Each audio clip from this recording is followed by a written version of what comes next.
بسم الله الرحمن الرحيم وسيدي طبعا كان نوفمبر لبدا كون iyo 19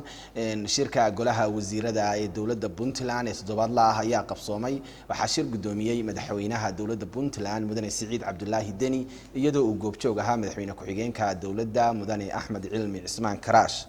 shirka ayaa waxa looga hadlay guud ahaan amniga Puntland iyo miisaaniyadda dawladda ee sanadka 2020 xaaladda guud ee amniga ee Puntland ayaa laga hadlay iyo qorshayaasha ee lagu horumarinayo amniga Puntland kadibna waxa loo gudbay oo intiisa badan shirka looga hadlay miisaaniyadda dawladda ee sanadka 2020 wasaaradda maaliyadda ee dawladda Puntland ayaa golaha u soo gudbisay miisaaniyadda sanadka oo dood iyo falanqayn kadib uu golahu ansixiyay taasi oo dhan 346 milyan 416,158 dollar miisaaniyadda waxyaabaha ku jira waxa kamid ah in boqolkiiba 13 loogu talagalay horumarinta gobolada kaabayaasha dhaqaalaha oo ay kamid yihiin dhismayaasha iyo dayactirka wadooyinka sidoo kale waxa miisaaniyadda ku jira oo qondo loo sameeyay sanduuqa horumarinta dhalinyarada oo wax weyn ka anfacaya guud ahaan dhalinyarada Puntland miisaaniyadda sidoo kale waxa qondo ku leh haweenka oo arrimahooda lagu horumarin doono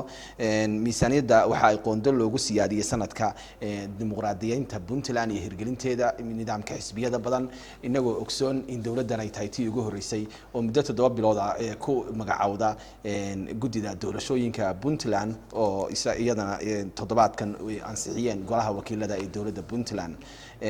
qondo ayaa loo sameeyay oo miisaaniyadda ugu jira waxyaabaha kale ee miisaaniyadda ku xusan waxa kamid ah in la soo siyaadiyay hay'ad cusub oo ah hay'adda farsamada gacanta ee dawladda Puntland taasi oo iyana qondo loo sameeyay si loo horumariyo xirfadda dhalinyarada reer Puntland oo ay mustaqbal wanaagsan u yeeshaan dhalinyaradu waxa qondo loo siyaadiyay arrimaha bulshada si gaar ah caafimaadka biyaha iyo deegaanka sidoo kale waxa xusid mudan in miisaaniyadda ay waxbarashada ugu jirto boqolkiiba 8 si hore loogu qaado loona tayeeyo waxbarashada ardayda reer Puntland wasiirka maaliyadda ee Puntland mudane Xasan Shire Abgaal ayaa markii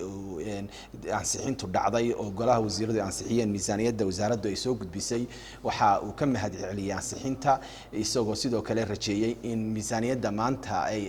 ansixiyeen golaha wasiirada ee dawladda Puntland ay u gudbinayaan golaha wakiilada ee dawladda Puntland oo ka rajeynayo inay ansixiyaan goluhu wuxuu si aqlabiyad leh ku ansixiyay miisaaniyaddii wasaaradda maaliyaddu ay soo jeedisay buu ku ansixiyay waxaan u mahadcelinayaa dhammaan golaha xukuumadda oo nala qaatay hawshii iyo wixii aan soo qabanay nala raacay waxaan aad ugu mahadcelinayaa shaqaalaha wasaaradda iyo dadkii nagala soo shaqeeyay miisaaniyadda waxaan kale oo mar labaad codsan doonaa insha Allah haddii rabidno waxaan u gudbinaynaa golaha baarlamaanka iyaguna markii ay arkaan oo ay fiiriyaan waxaan ka codsanaynaa inay iyana ay ansixiyaan si ay u noqoto miisaaniyad dalku uu ku hawlgalo Janaayo 2020 waxaa la ansixinayaa buugga miisaaniyadda